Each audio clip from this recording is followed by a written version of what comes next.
Aloha, everyone, and welcome to Hawaii Together on the ThinkTech Hawaii broadcast network.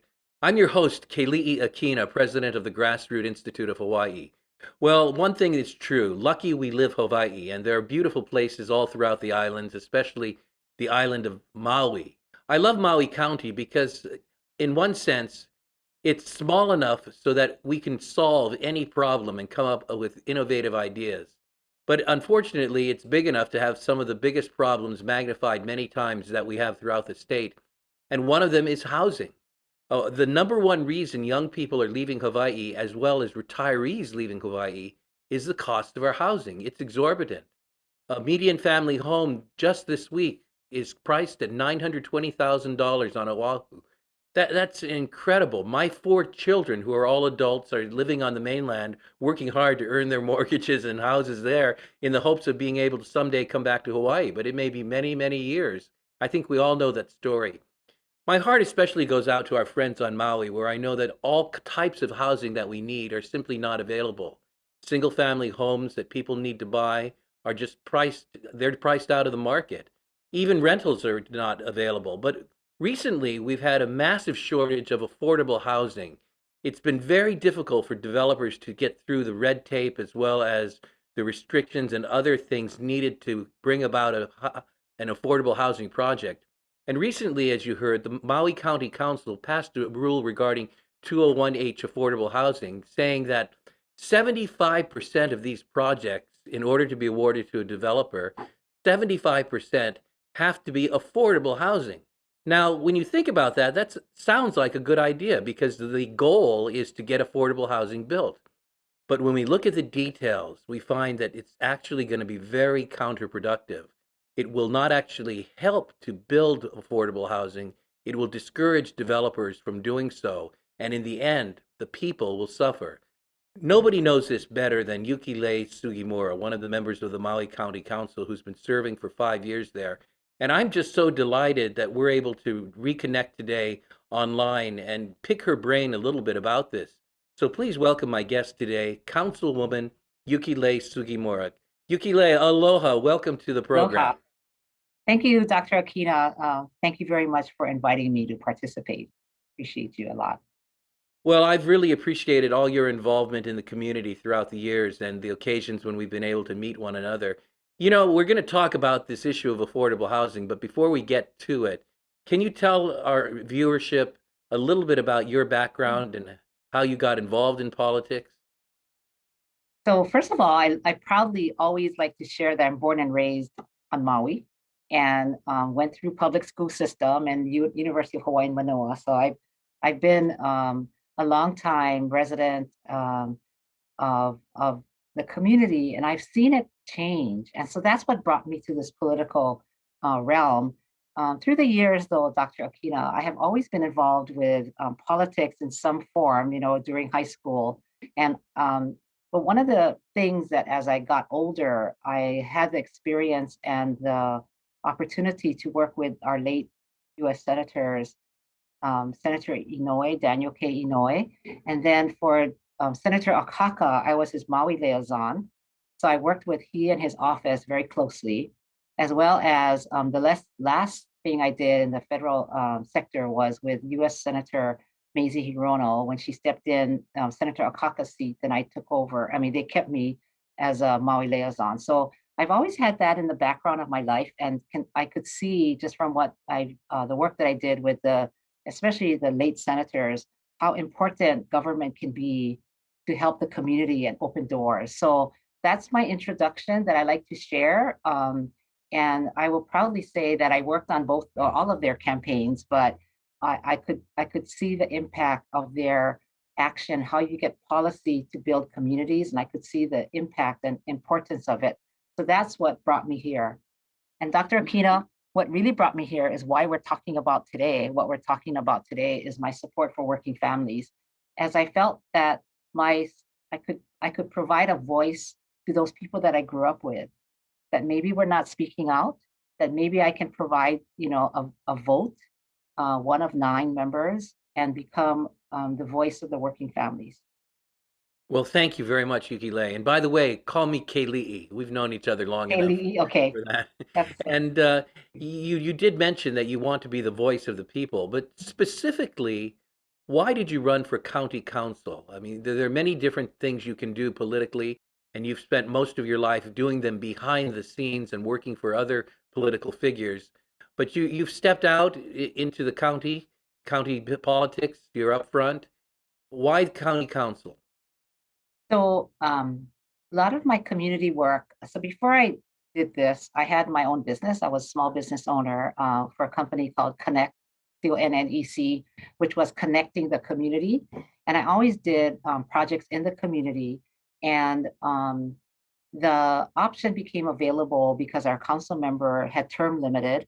And this is something that I was eyeing for like 10 years prior. So when it became available, I stepped in.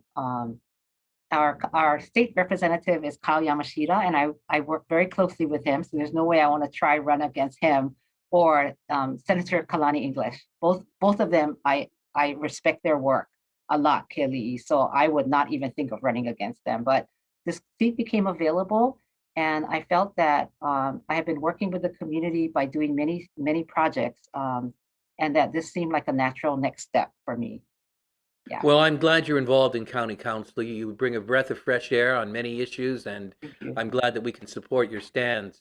Yeah, thank you. One of the areas where we have a lot of commonality is in our passion to see that housing that is affordable is available to the residents of Maui. And as you Yes. know, Grassroot Institute is very involved on the island of Maui. One of the things that disappointed us was what I referred to at the beginning of the program, the recent Bill number 10, which the county council passed, in which it states that 201H housing projects have to have 75% affordable housing or be sold, not at what it costs the developer to sell it, but at below market rate in order for them to get permission to do such a project. Now, you understand this bill quite well. Mayor Victorino recently vetoed it, and we'll talk about that later on. Could you tell our viewers what this bill is all about? Could you put it in layman's terms to explain what it means? Yeah. So what Bill 10 does, it would require a development project to have a certain level of affordability, right, for different area median income. So I think if I talk about it in percentages, it's not as meaningful if I talk about it in people who work in those percentage area median income. So what the bill does, it says we're going to provide affordable housing prices for different families that live and earn certain levels of income, right? So they would be like for the firefighters, nurses, teachers, government workers, the people that I sit here in this building with. Um, we want to keep prices affordable so that if their family of four would make 65 to $143,000, family of four now, that they would then qualify to purchase an affordable home. That's the workforce housing developers, or that's the higher level. And there's also, it goes to 30 to 60%, and of course below, But the important thing about this bill is that we're saying if you're a developer, you must build affordable, and 75% of your project will need to be in these ranges because we want to provide houses for these working people. That's great. Well, Councilwoman, that sounds like a noble goal. It sounds Yes. like an ambition we Yes. would all want to see Mhm. fulfilled, which is a lot more affordable housing being Yes. built. But what I'm Yes. hearing is that it's a government mandate. Yes. It's telling developers, if you build on these projects, 75% has to be affordable. Before we talk about what's good or bad about that, what do we mean by affordable housing? So what happens if you're talking about what actually happens to a project or a developer that's going to build a house is that can I give you an example of what's Sure. happening here in Maui? So there is a project that's coming up in Lahaina area or the West Maui area. The total cost of the project is $64.6 million, $64.6 million for 88 units. And that's about $735,000 per unit, right? I mean, 735, but To sell a project in affordable for the categories that I just mentioned, teachers, for firefighters, policemen, our fellow government workers, that they they need to guarantee that the house is actually sold for, I'll just choose $350,000. So I just told you that there's a project that's actually the actual cost per unit of 88 units is $734,000 per unit, but the developer has to sell it for 350,000. Now, let me see if I understand this Okay. correctly. Mm-hmm. It's going to cost the developer $734,000 per unit Mm-hmm. to build. But if he gets permission to go ahead and build from the county, he's going to have to sell three-fourths of those units at less than half the price it costs him to build. That Exactly. just doesn't sound like a very sound business decision for the developer, Right. and it sounds like it would definitely disincentivize that developer from actually building. Exactly. But what the developer would need to do now, you and I are taxpayers, Keli'i, so you understand this. So what the developer has to do is find other money, right? You're either going to find other money by, if you have a project that has to be 75% affordable, then the other 25%, which is market homes, will have to pay for this discrepancy in the price to make it affordable, right? That's one option. Okay, so Okay. just before you go on to another option, I want to make sure we punctuate that. One way to deal with it is to make the remaining houses, the fourth of the project, the 25% of the units, Mhm. pay an exorbitantly high rate to cover the cost that is being lost on the affordable homes. Yes, And that yes, would contribute to the inflation in the cost of housing on the island of Maui. As the price goes up and supply is short, it's just not a good situation for the people. exactly, exactly. And yet these are the people that we say we want to help. So we're going to designate, we're going to mandate, right, 75% of the affordable housing project to be affordable prices. But who's going to pay for it, right? And that's the big it's a math problem, I always say. And the math problem is that there's a shortage, and who's going to pay for the shortage? And if we require the 25% to pay for the shortage, Keli'i, what will happen is these are going to be the mega mansions, which residents get upset about seeing too many mega mansions, right? For various reasons. We're gonna have that's a whole nother discussion. But that's who can pay for the discrepancy between what it actually costs versus what we're requiring developers to sell it for. That's one option. Um, or to get government subsidies. And as taxpayers, that's what you and I would end up paying for, in through government subsidies. In other words, in order to make the projects work, the government would have to tax the taxpayers more, taking that money in order to make up the difference for the developers. It kind of Correct. goes back to the basic definition of economics. There ain't no such thing as a free lunch. So if a deal Exactly. sounds too good, like it's a free lunch deal Right. giving 75% affordable housing, Right. there ain't no such thing as that. It has No, to be no, paid for no. somewhere. Yuki, I want to dive into this a little more with you in just a moment, but we're Okay. going to take a short break. And I want our listeners and viewers to stay on board because Councilwoman Sugimura has a lot to share about this affordable housing dilemma on the island of Maui. I'm Keli'i Akina with the Hawaii Together on the ThinkTech Hawaii Broadcast Network. Don't go away. We'll be right back in a moment.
Well, thank you for being back with us again.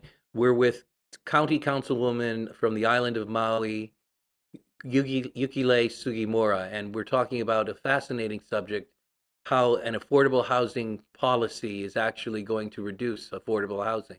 Now, Councilwoman Sugimura, has this kind of policy been adopted before? Can we look at any results of that? So this was, this is before I was on the council. And basically housing in Maui County or building of housing, I would say paused. So this was in 2006, 2007, where it went from a 25% housing requirement for affordable housing. And it was, I think with the same thought, if we increase the percentage, then more houses will be built. I wasn't there.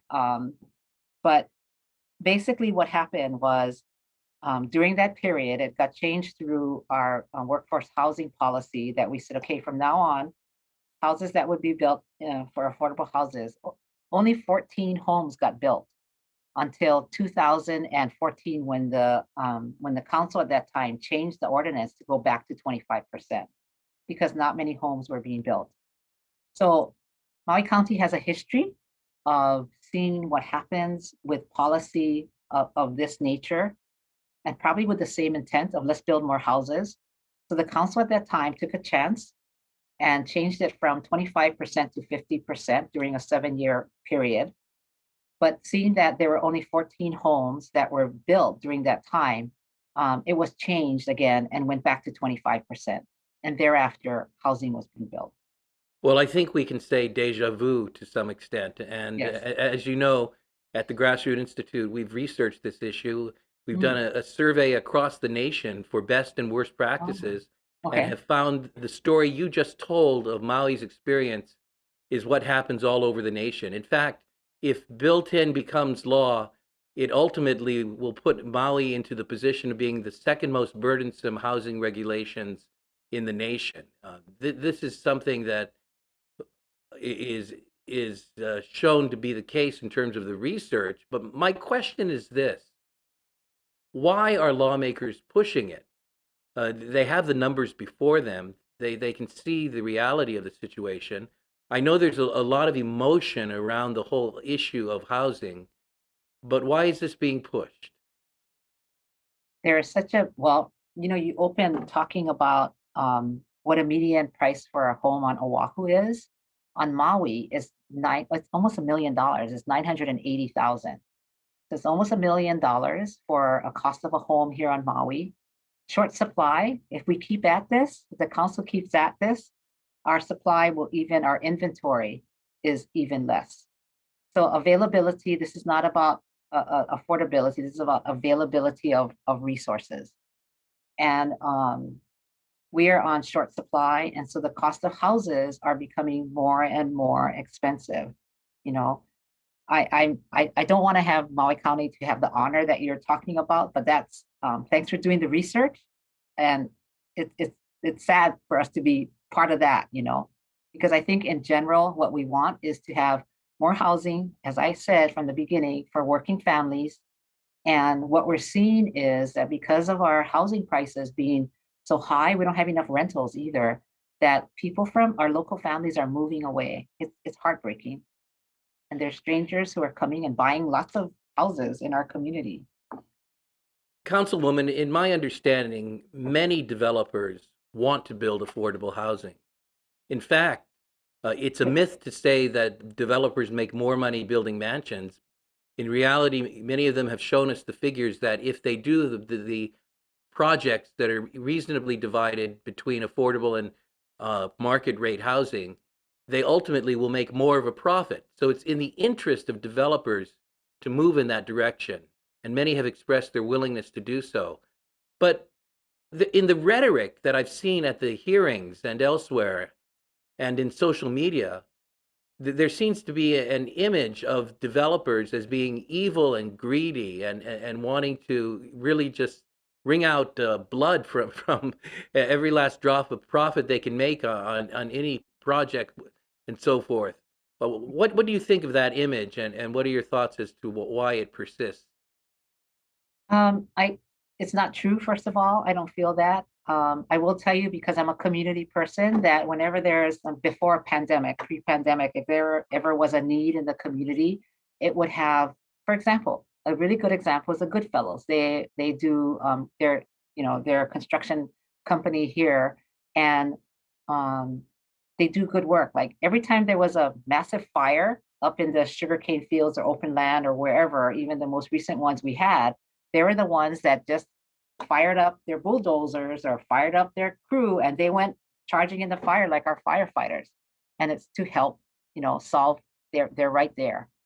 They're a really good example, and they're developers. And for some reason, people fear that they're going to build too much.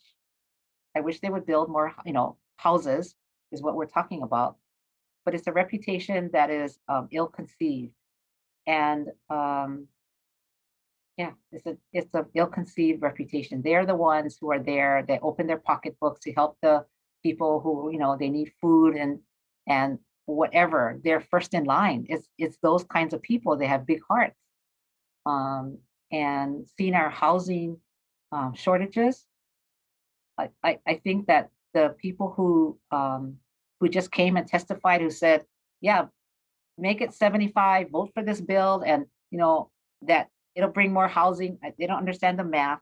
They don't understand developers. And yeah, I don't know what that answer is, Kelly. There, Well, it's sad, but it's there. one of the arguments that proponents of the bill have put forward is that 201H housing projects are what we call fast track Hmm. Hmm. projects. Hmm. Right. They argue that it's still possible to create housing with the slow track, so to Mhm. speak. Yeah. Well, what is your response to this type of argument? So the 201H is a state process. I will tell you that every county has it's a state process. So every county has it, right? And it was always 50% plus one. And this is what we changed to 75 now.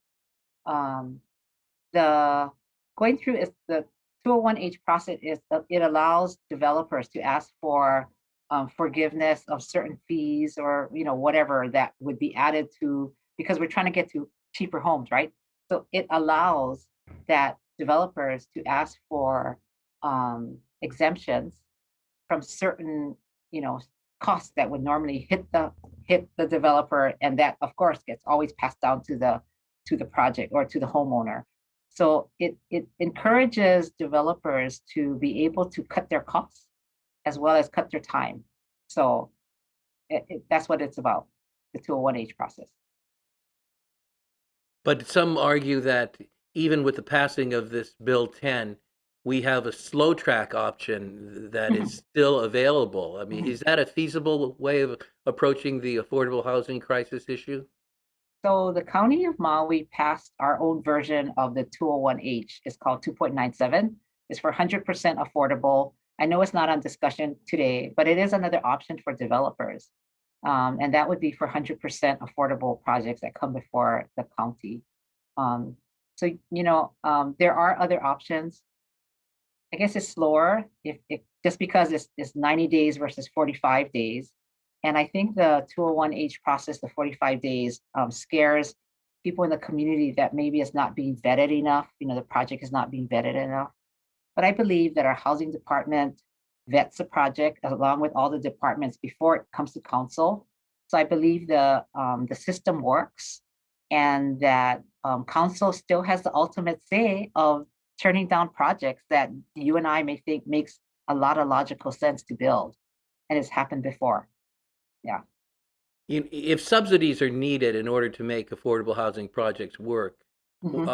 how feasible are we in relying on them? Because the county, as well as the entire state, is facing real budget woes Yes. right now, Exactly. especially following the coronavirus lockdowns. It'll be quite a while before we see surpluses and so forth.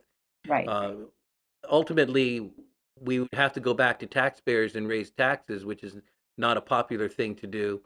And Uh, it is exactly what the council is doing right now, Keli'i. So we're going through our budget process, and we just did this. We're raising the Affordable Housing Fund. I think it's like 7 point, I don't know, $3 million above the mayor's. And the mayor provided to us a very flat budget. I mean, the departments like tightened their belts, did not hire excessively during this pandemic, cut expenses. But the council is saying that we're going to raise property taxes so that we can pay for these affordable homes through the affordable housing. So, um, yeah, and I believe that this is not the time. This is not the time. Well, Councilwoman, we've been talking about Bill 10 and the problems with that. Are there other regulatory issues that make it difficult for developers to move forward with affordable housing? Yes, and you know what it is? It's coming before the council. And one of the things that the county council does, and I'm not sure what all the other county councils do, but we add conditions, and onto development projects that you and I know that gets passed down to the home purchaser, right? So it's very expensive. That when projects come before us and we add on conditions, like put a driveway here, build this road, put a sidewalk here. I mean, those are all important things, but I think that the departments are, when they review this project, they look at those considerations, and the council hears from the community, and then we add on more conditions. So those are very expensive things. So that's the kind of things that happens here in Maui County with us council members that make it very expensive to build. On top of it being 75%, that requirement. So I stand by the mayor for his veto, and I mean, I, I tip my hat to him because, um, myself and others were the minority in terms of passing the bill. But I think that a word needs to be spoken, a loud voice like the mayor, to say that we support working families, that we think that there's a better way of doing this, rather than increasing the affordable rate to 75%. So, Do yeah, you anticipate your colleagues on the council overriding the mayor's veto of this bill? yeah. Well, I don't want to speak for others, but yeah. So we may be looking at that in a few days. In closing, just real quickly, what are some solutions to the affordable housing crisis that you favor?